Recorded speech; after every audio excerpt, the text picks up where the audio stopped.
For the repair of the speed switch by Daihatsu, following procedures were necessary: replacement of various electronic components and general cleanup of the unit.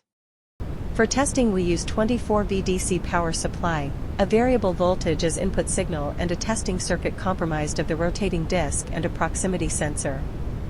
By manipulating the engine with the help of testing circuit, the unit responds accordingly and spins faster as the input signal rises. The RPM measurements can be seen on the unit's screen.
It is now clear that the speed switch by Daihatsu is working successfully and is ready to be delivered to the client.